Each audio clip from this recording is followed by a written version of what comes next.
You open your phone the moment you wake up. Not because there's anything important on it, not because you're expecting a message, just because lying there quietly with nothing to look at felt like too much. It felt uncomfortable in a way you couldn't explain, so you reach for the screen without even thinking about it, almost like a reflex. And if someone asked you why, you probably wouldn't have a good answer. You'd say you were just checking the time, or that it's a habit. But this isn't the whole scenario. There's something deeper going on there, something most people never stop to look at. This video is about why being alone with your own thoughts feels so hard. Why does it feel very uncomfortable? Like there's somewhere you need to be or something you're missing. Let's understand this clearly. Your brain is not designed to be idle. It was built over hundreds of thousands of years to be constantly scanning for problems. It always scans, is there a threat nearby? Or is there something I need to fix? Or is there something wrong? And that scanning never fully turns off. And when there's no external stimulus coming in, no screen, no conversation, no task, that internal scanning gets even louder.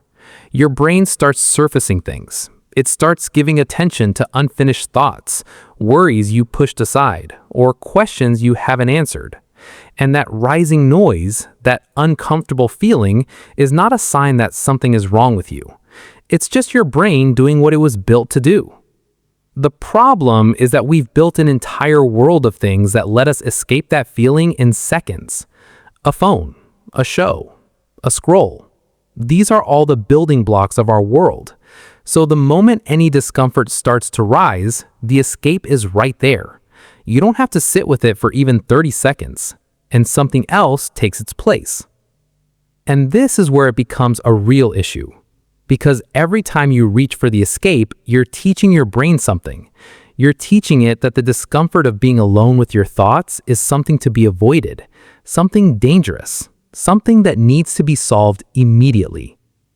So the next time when it happens again, the urge to escape comes even faster.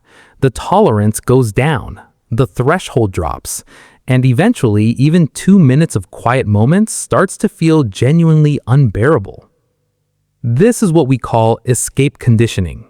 It's a term from psychology, and it simply means that when you repeatedly escape something uncomfortable, the discomfort itself becomes bigger and bigger in your mind. So you're not just building a habit of using your phone, you're building a belief, a deep, automatic, and mostly unconscious belief that your own mind, your own brain, is not a safe place to stay. Now here's one more thing that matters. The thoughts that rise up when you sit in silence are not random thoughts. They're not just noise. They're almost always things that are actually unresolved in your life. It might be something you haven't decided yet, or maybe something you said that you're not sure about, or maybe something you're quietly afraid of. Your mind holds on to these things. It keeps them in a kind of waiting room, and when the external noise stops, the door to that room opens. That's why the silence feels heavy, because now you know that it's not empty. It's full. It's full of the things you've been too busy or too afraid to look at. Most people assume that avoiding that room is the same as being fine, but it isn't. Those things don't disappear because you didn't look at them. They stay. They quietly affect your mood, your decisions, your energy, and you feel restless and disturbed without knowing why. And because you never sit still enough to look at what's actually there, you never get the chance to actually resolve any of it. So, what's the way out through this? Well, it's not meditation necessarily. It's not journaling necessarily. It's not any habit or system, but it's something simpler than that. It's just staying. Yes, you heard it right. It's just staying. Staying for a bit longer than feels comfortable. Not doing anything with the discomfort, just letting it be there without immediately escaping it. Think of it like this. If you've been sitting in a dark room for a long time and someone switches on a light, your first reaction is to squint and look away. The light is uncomfortable at first, but if you stay, if you don't close your eyes or leave the room, your eyes adjust. and then you can actually see what's in there. Your thoughts work the same way. The first few moments of sitting quietly feel uncomfortable because you're not used to the light. But if you stay, just for a bit longer than you usually would, the noise starts to settle, and everything starts to become clearer. Staying with your thoughts doesn't mean that you have to fix everything you find there. You just have to let yourself see it. One simple thing you can start doing today. Pick one moment, just one, not a routine, not a practice, just one moment where you would normally reach for your phone and you don't.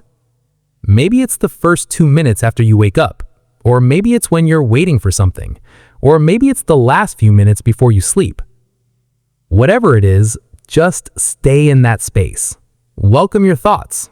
Don't judge it, don't analyze it. Just be there.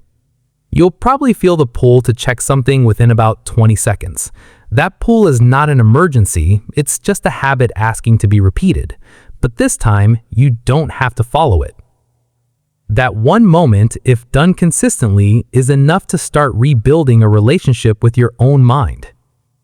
Let me tell you something. The person who can sit alone with their thoughts isn't someone who has everything figured out. They're just someone who stopped being afraid of what's in there. And that's not a personality type. That's just practice. So, what's the one moment today where you can stay a little longer than you usually do? There's a free guide in the description that goes deeper on this. Practical, no filler, just what actually helps. And if you want to understand more about how your own mind works against you without you realizing it, the other videos on this channel are worth your time. Till then, stay positive. See you in the next one.